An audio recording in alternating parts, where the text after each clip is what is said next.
Okay, thank you very much for the introduction. It's great to be here. So let's try and go back, sorry. I'd like to first thank my co-workers at Oak Ridge National Lab that helped to do this work.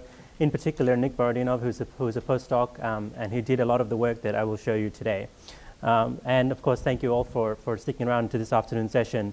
I'm also very excited that I'm the first reinforcement learning speaker here, which is very interesting because I'm a material scientist. I'm not a computer scientist. But that said, I think we could use reinforcement learning for material synthesis, and it's something that our community could do well to try to adopt for at least some of the challenges that we have. So the material synthesis technique that we are using, and you heard a little bit about it earlier today, is pulsed laser deposition. So this is a technique where you can grow thin films of materials such as oxides in an atomically precise fashion. It basically involves you striking a laser beam onto a target of the material that you want to grow, and it ejects a plume towards a heated substrate, and then by pulsing the laser and striking your target, you can start to grow the material of your choice on the substrate. It's commonly used. It has been used for more than 3 decades, and it allows atomically precise synthesis. But I guess the downside is that and the upside at the same time for this type of material synthesis is that there are a lot of parameters that you can vary. So you can obviously vary things like the target itself and the substrate that you choose, but you can also vary things like the fluence of the laser, the gases in the chamber and their pressures, various other things such as the target substrate distance and so forth. So it becomes a very challenging space in which if you want to optimize a material property by growing thin films of that material, you kind of have to have a very iterative approach where you end up using a lot of grad student labor, as they call it, in order to grow thin films with the functional properties that you desire. So why would we want to grow thin films at all like this, right? It's a very time-intensive process. Why would we want to do this? And the reason is because obviously when you grow films in a nanostructured form, you can have quite exotic properties. So as an example, let's consider that back in 2008, and in fact even earlier than 2008, there were a lot of theoretical publications that were in the literature for electrical topological order in materials that were being predicted. So this actually started probably, I would say, late 90s, early 2000s, where the computational material scientists were coming to us and saying, look, we can simulate that when you grow nanostructures of certain types of materials, you should be able to elicit some very complex phase diagrams and induce topological order in ferroelectric materials, for example. These predictions kept going on, and not much was actually coming out of them. It was very difficult to synthesize the films that would show this kind of behavior. And then, of course, about a month ago, there was a paper published in Nature, and it came out of UC Berkeley, where they showed that you could, in fact, see some of these predicted topological states, in this case, an electrical skyrmion, within a superlattice, which was grown by pulsed laser deposition. So the one question you have to ask here is, how come it took so long to go from a theoretical prediction to an actual realization, when we know that in general the theory was not necessarily wrong? I mean, we knew even 15 years ago that there was nothing fundamentally wrong about these theories and their predictions. We should have been able to realize it. So one of the challenges in terms of material science is, how do we go from the predictions to the actual functional product in a much smaller space of time? And the reason it took so long is basically just because of that iterative nature of the film growth that I was saying, right? So you basically start with some synthesis parameters, then you go ahead and synthesize your material, you do some characterization, and then you go and iterate, and then you continue this process sometimes for several months and even years before you get to the film that you like. Can we make it better, right? Can we improve this somehow, right? And can we get out of this sequential optimization process? So sometimes when I'm feeling enthusiastic, I dare to dream. And when I dare to dream, what I'm saying, we can upend this kind of paradigm. And the way that we can do that is by using in situ diagnostics. So what I mean by that is, rather than having to wait until your material is completely synthesized and characterized and then go through this loop, what if you could understand your material as it was being synthesized and then tweak your parameters as it was being synthesized to be able to optimize the material property before it's actually finished, right? So this is the ultimate goal. And if we're able to do this, then we should be able to accelerate material science dramatically. So, of course, what are the challenges? I mean, this is a potentially a much more faster approach, but you do need real-time information about your synthesis. it requires a lot of simulations, and it is subject, of course, to the uncertainty in our simulations. But this is probably preferable to the sequential approach, which is very much intuition-driven, and usually it results in many failures. So as far as reinforcement learning is concerned, how could we use reinforcement learning to try to adopt this kind of real-time synthesis and feedback? So the first thing you need is some kind of in situ diagnostic feedback. And what you have when we grow thin films is surface diffraction. So basically, you shine a beam of electrons at your surface as it's growing. You get a diffraction pattern on a screen, and you can analyze this diffraction pattern. And this diffraction pattern will give you information about how the material is growing in real time. So this is actually a solved problem in terms of simulating these patterns. There's a Fortran code that was written in the late 80s that anybody can download. It's actually in the back of a very famous dynamical diffraction textbook. But nonetheless, this is a solved problem. So how do we take this information and actually use it for feedback, right? So the first challenge is we need to be able to know how to invert these diffraction patterns to go back to the surface structures and then use that within our simulations themselves. So I think for that, we could probably use machine learning methods in order to do that. I won't touch on that today, but it is a problem that I think can be relatively straightforwardly solved. But if we are to actually apply reinforcement learning for this problem, we need to speak in the reinforcement learning parlance. So a reinforcement learning problem is basically trying to determine an optimal policy to maximize some expected total reward.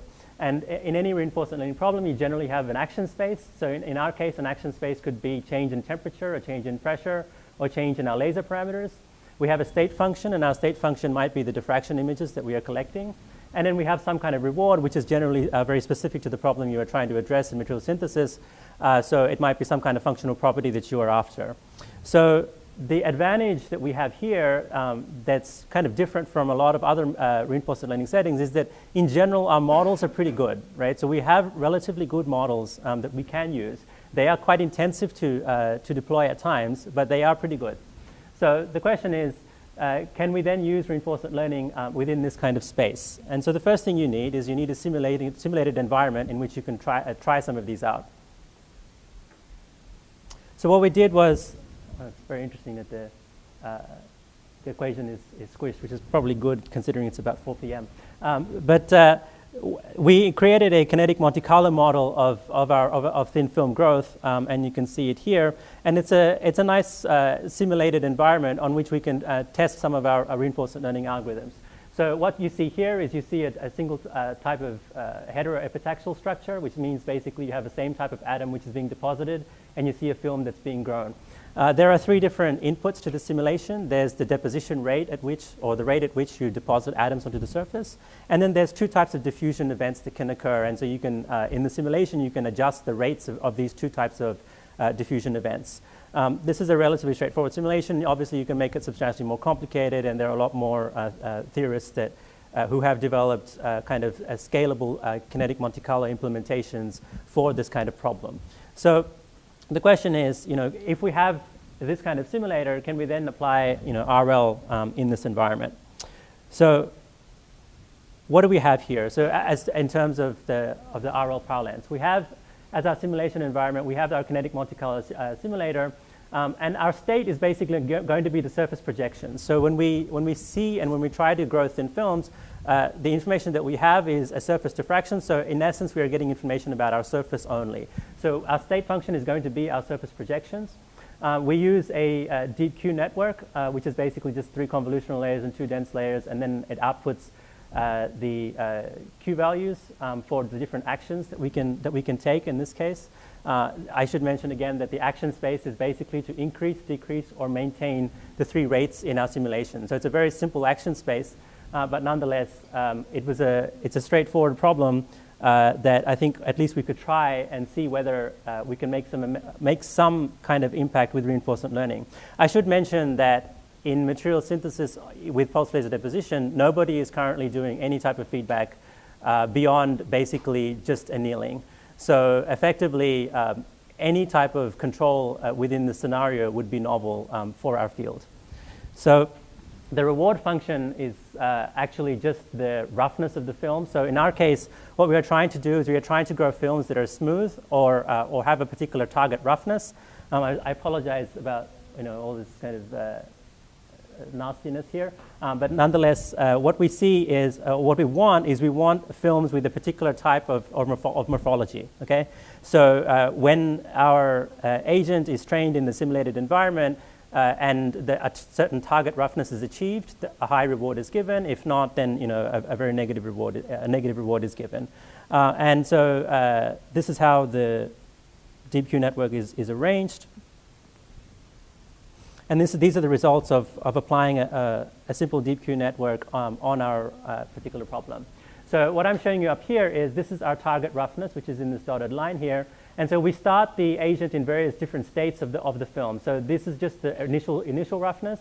And you can see there's a spread of the roughness values. But once the agent is trained, over time, you can see that certain choices are made in the action space to be able to get towards the target roughness that we desire.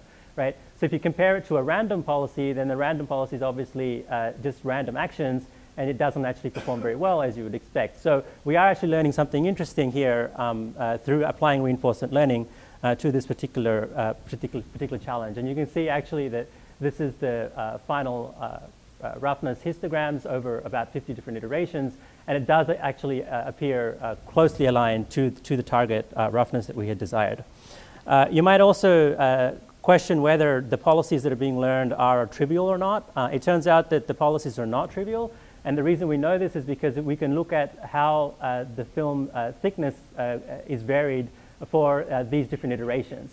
So there are some which maintain low growth rates and some which maintain high growth rates, which you can see up here.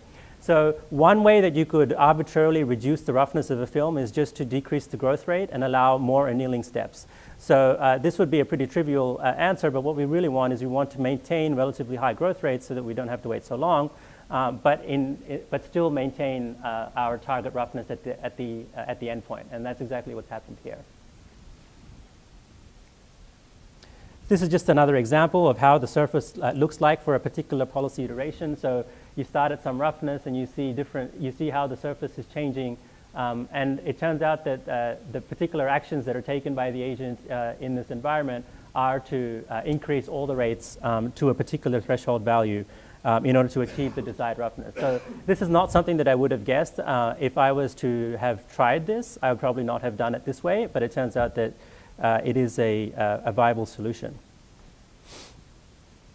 You can also see if the DeepQ agent can learn some extreme goals. So if you start with a very rough film and then your target is to smooth the film as much as possible, it's not always possible. It's not always possible in the time that is given in the simulation. So you can see that in this case that we start with a target of 0.80 as a roughness at the end of this.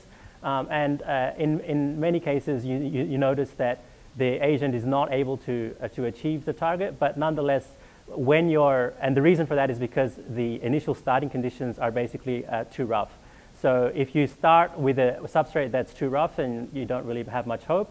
But if you start with a substrate which is close enough to your target, then the DQN agent is still trying to get towards the target. So in this case, I do think that there are some limitations, but those are practical limitations based on the time of the simulation.